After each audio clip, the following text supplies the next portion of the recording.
जय हिंद भाइयों और बहनों। लर्न विथ ओम पर आपका स्वागत है। मैं विकास कुमार एक महत्वपूर्ण टॉपिक पर वीडियो लेकर आया हूँ। एग्ज़ाम प्रेशर को कैसे मैनेज करें। ठीक, क्योंकि आप लोगों का एग्ज़ाम बहुत नज़दीक आ गया है, जिससे यह इस टॉपिक पर बात करना महत्वपूर्ण है। क्योंकि हम लोग जानते हैं कि बहुत सारे ऐसे भाई हैं, बहन हैं, दोस्त हैं, मतलब बहुत पढ़ाई पर टाइम देते हैं, बहुत मेहनत करते हैं, फिर भी इस एग्ज़ाम प्रेशर की वजह से वो अच्छा से परफॉर्मेंस नहीं प्रदर्शित करते हैं। इसका कुछ कारण है कि हम लोग सिलेबस के अलावा कोई चीज़ तो पढ़ते नहीं है, जिससे हम अपने शरीर के फंक्शन के बारे में नहीं जान पाते, जिससे हम उसमें उलझ जाते हैं। क्योंकि हम लोग जानते हैं कि मनुष्य का सबसे महत्वपूर्ण अंग ब्रेन होता है, दिमाग होता है। जब हम इस ब्रेन के फंक्शन पर, इसके गतिविधियां पर हम ध्यान नहीं देंगे, इसके बारे में नहीं जानेंगे, तो बहुत मेहनत करके भी आप अच्छा परफॉर्मेंस नहीं कर सकते। तो हम इसी को देखते हुए कुछ उनमें से महत्वपूर्ण कारणों पर हम आज बातचीत करेंगे। तो चलिए, तो पहले देखते हैं हम स्टूडेंट पर, विद्यार्थी पर। दो तरीके के विद्यार्थी होते हैं। पहला कि वो ज़्यादा से ज़्यादा पढ़ना चाहते हैं, ठीक, ज़्यादा से ज़्यादा कंटेंट को इकट्ठा करना चाहते हैं, और वो करते भी हैं। ठीक, उसमें लिखने काम या जगह जगह से कंटेंट को स्टोर करते हैं, इकट्ठा करते हैं। एक इस प्रकार का विद्यार्थी होता है। और एक होता है कि एग्ज़ाम के समय को देखते हुए उसको मैनेज करने के लिए जो एकत्रित किया जाता है कंटेंट को, उसको बार बार बढ़िया ढंग से उसको प्रिपेयर करता है, तैयारी करता है। ठीक, तो ये दो तरीके का है। इसमें से हम समझेंगे कि इनमें से कौन सा अच्छा है। ठीक है, तो उसके लिए हमें ब्रेन पर चलना होगा, हमारे फंक्शन पर, कि ये काम कैसे करता है।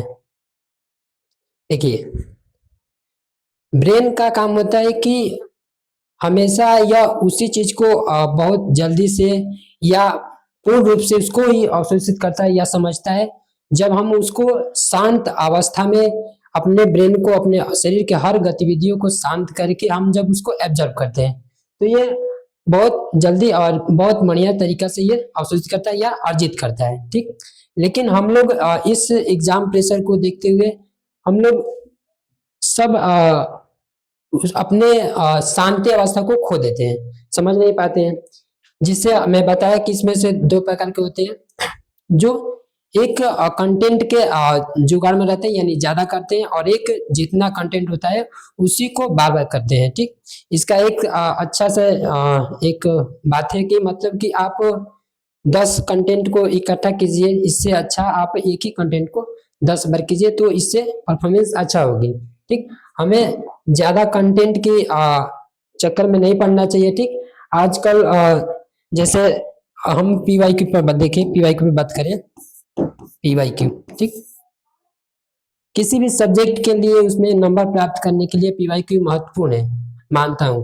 बट हमें या अलग अलग सब्जेक्ट के लिए, अलग अलग कंटेंट के लिए आप इकट्ठा कीजिए। उससे पहला बात कि आप जितना आप नोट्स बनाए हैं, जिस टॉपिक पर आप साल भर दिए हैं, यानी अर्थात करने का मतलब जितना आप ज्यादा से ज्यादा समय दिए हैं, सबसे पहले हमें उन्हें पूरा क्लियर करना चाहिए।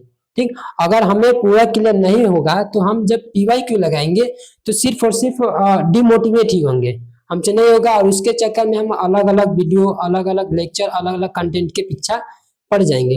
तो इसका सबसे अच्छा उदाहरण है कि हमें जो भी हम स्टोर किए हैं, ज्यादा समय दिए हैं जिस टॉपिक पर या जिस नोट्स पर, हमें उसे बार बार रिवीजन करना चाहिए। बार बार अगर रिवीजन करेंगे, क्लियर हो जाएगा, तो आप पीवाईक्यू भी बनाने लगेंगे और सब ठीक होने लगेगा।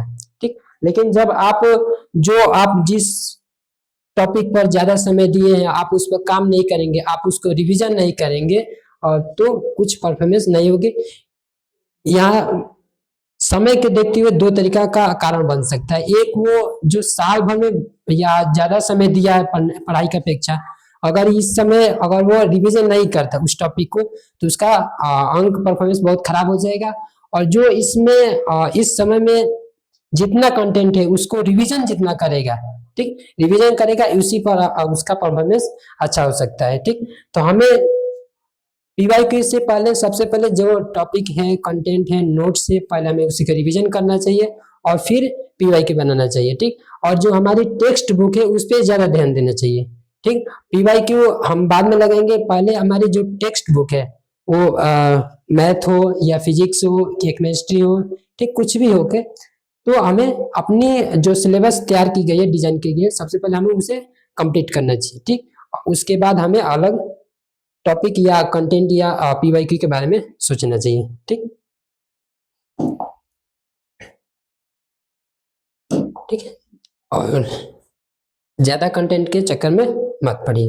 पहले वो अपना जो एकत्रित किए हैं जो जो भी कुछ है उससे पहले आप तैयार कीजिए। और एक बात और इसमें महत्वपूर्ण होती है कि हमें रिवीजन एक तो बहुत तेज करना है यानी रिवीजन डेली करना है और हमें टेस्ट देना है। ठीक, टेस्ट से दो चीज पता चलता है, पहला कि हम रिवीजन कैसे कर पाए, रिवीजन अच्छा है या नहीं, और दूसरा जब हम टेस्ट देते हैं तो एक ऐसी अवस्था होती है जब हमारी ब्रेन अच्छी से काम करती है यानी शांत अवस्था में रहती है।